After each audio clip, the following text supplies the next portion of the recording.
Hi friends, welcome back to our channel. ఈరోజు వీడియోలో మనం 12 వోల్ట్ బైక్ బ్యాటరీ ఛార్జర్ని అయితే తయారు చేసుకోబోతున్నాం. దీన్ని నేను 12012 3 యాంపియర్ ట్రాన్స్ఫార్మర్ యూజ్ చేసి అయితే తయారు చేసా. దీంతో మనం మన దగ్గర ఉన్న 775 మోటార్స్ని, అలానే 12 వోల్ట్స్ పై రన్ అయ్యే లైట్స్ని, ఇంకేమైనా ఉన్నాయో 12 వోల్ట్స్ పైన రన్ అయ్యడానికి వాటన్నిటిని మనం ఈజీగా యూజ్ చేసుకోవచ్చు. అలానే 12 వోల్ట్ బ్యాటరీ ప్యాక్స్ని, బైక్ బ్యాటరీస్ని ఈజీగా సెక్యూర్గా ఛార్జ్ చేసుకోవచ్చు అనమాట. ట్రాన్స్ఫార్మర్కి మనం ఏసీ ఇన్పుట్ ఇవ్వాలి, దాని నుంచి కూడా మనకి ఏసీ అవుట్పుట్ వస్తుంది. దాన్ని ఏసీ నుంచి డీసీ కింద కన్వర్ట్ చేయడానికి మధ్యలో ఒక 2 డయోడ్స్ని అయితే యూజ్ చేసా. అలానే ఈ ఏదైనా ట్రాన్స్ఫార్మర్ నుంచి మనకి అవుట్పుట్ వచ్చేటప్పుడు ఫ్లెక్చువేట్ అవుద్ది అనమాట. ఆ వచ్చే అవుట్పుట్ దాన్ని మనం ఫ్లెక్చువేట్ అవ్వకుండా ఉండడానికి మధ్యలో ఒక కెపాసిటర్ని అయితే యూజ్ చేయాలి. అది ఏ కెపాసిటరో, అవి ఏ డయోడ్సో మీరు తెలుసుకోవాలనుకుంటున్నారా? అయితే వీడియోని ఎక్కడ స్కిప్ చేయకుండా చూడండి. ఇక లేట్ చేయకుండా ఈరోజు ఈ ఇంట్రెస్టింగ్ వీడియోని అయితే స్టార్ట్ చేసేద్దాం. ఇది ఒక హెవీ డ్యూటీ ట్రాన్స్ఫార్మర్ అనమాట. అడ్వాటెక్ అనే బ్రాండ్ నుంచి నేను దీన్ని ఆఫ్లైన్లో పర్చేస్ చేసా.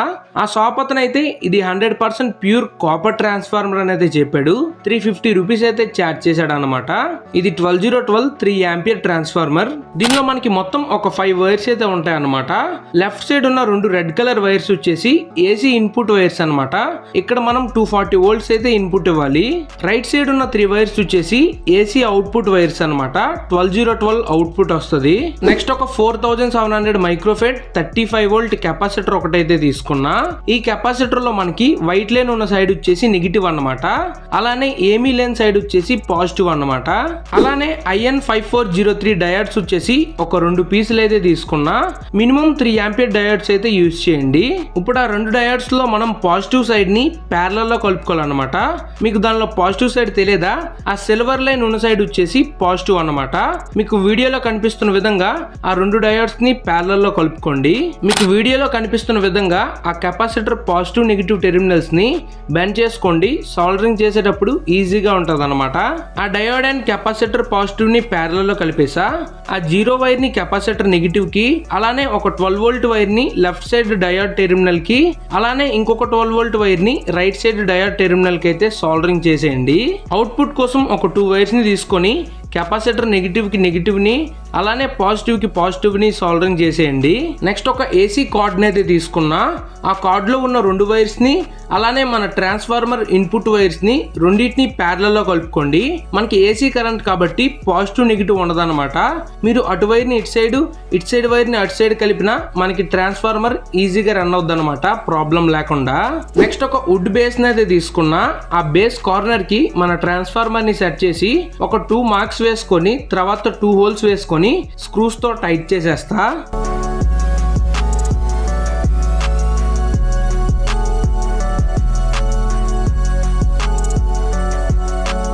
నేను ఆ ఏసీ కార్డ్ ని ప్లగ్ లో ఇన్సర్ట్ చేసేసా.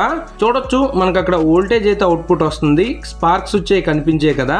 ఇప్పుడు మల్టీమీటర్ ని తీసుకొని మల్టీమీటర్ ని 200 లోనైతే సెట్ చేసా. మనకు ఒకవేళ 20 కన్నా ఎక్కువ వోల్టేజ్ వచ్చినా ప్రొడక్షన్ ఉంటుంది మల్టీమీటర్ కని 200 లో సెట్ చేసా. చూడొచ్చు మనకి అక్కడ 20.4 వోల్ట్ అయితే అవుట్పుట్ వస్తుంది అనమాట. లోడ్ ఇస్తే మనకి వోల్టేజ్ తగ్గిపోద్ది, 20 ఉండదు. ఇప్పుడు ఈ 555 మోటార్ ని దానికి కనెక్ట్ చేసి, అదే మనం లోడ్ ఇస్తే వోల్టేజెస్ తగ్గుతాయి అన్నా కదా, దాన్ని అయితే ఇప్పుడు మనం చెక్ చేద్దాం. నేను అక్కడ మోటార్ అయితే కనెక్ట్ చేసేసా. మోటార్ రొటేట్ అవుతుంది చూడొచ్చు. ఇప్పుడు ఆ మల్టీమీటర్ 2 ప్రోబ్స్ అయితే పెట్టుకున్నా. అక్కడ మనకి 16 వోల్ట్ అయితే అవుట్పుట్ వచ్చింది అనమాట. లోడ్ వేస్తే వోల్టేజెస్ అయితే తగ్గాయి. ఇప్పుడు నేను దీంతో నా దగ్గర ఉన్న 12 వోల్ట్ 12 యాంపియర్ బ్యాటరీ ప్యాక్ అయితే ఛార్జ్ చేస్తున్నా.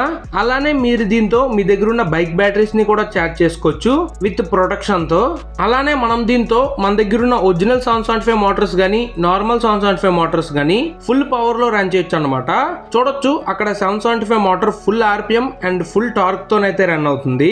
మనం అక్కడ దీని ఏసీ కార్డ్ ని రిమూవ్ చేసేసిన కెపాసిటర్ యూజ్ చేసాం కాబట్టి కొంత పవర్ అయితే స్టోర్ అయ్యి ఉంటుంది అన్నమాట.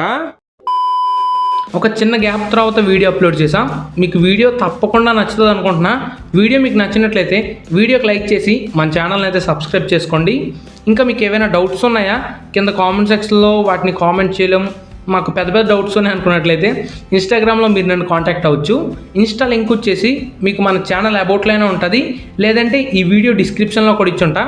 అక్కడ నుంచి మీరు నన్ను ఇన్స్టాగ్రామ్లో కాంటాక్ట్ అవ్వచ్చు. ఇంకా మీకు ఏవైనా ఐడియాస్ ఉన్నాయా? అదే బ్రో ఈ ప్రాజెక్ట్ చేయి, ఆ ప్రాజెక్ట్ చేయి అని చెప్తుంటారు కదా, ఆ విధంగా మీకు ఏవైనా ఐడియాస్ ఉన్నట్లయితే మీరు కింద కామెంట్ సెక్షన్లో కామెంట్ చేసి మీ ఐడియాస్ని తెలుపుకోవచ్చు. పెద్ద ఐడియాస్ ఉన్నాయనుకోండి, వాటిని ఇన్స్టాగ్రామ్లో తెలుపుకోండి. అదే వాయిస్ మెసేజ్లైనా ఏ విధంగా మీరు నన్ను ఇన్స్టాగ్రామ్లో కాంటాక్ట్ అయ్యి మీ దగ్గర ఉన్న ఐడియాస్ని నాతో షేర్ చేసుకోవచ్చు. ఈ వీడియో మీకు నచ్చింది అనుకుంటున్నా. వీడియో కనుక మీకు నచ్చినట్లయితే వీడియోకి లైక్ చేసి మన ఛానల్ని ఖచ్చితంగా సబ్స్క్రైబ్ చేసుకోండి. ఇది ఫ్రెండ్స్ ఈరోజు వీడియో. మళ్ళీ నెక్స్ట్ సండే ఇంకొక ఇంట్రెస్టింగ్ వీడియోతో మీ ముందుకు వస్తా. అంతవరకు share into tech experiment in Telugu. Bye friends. ఇంతవరకు వీడియో చూసినందుకు థ్యాంక్ యూ ఆల్.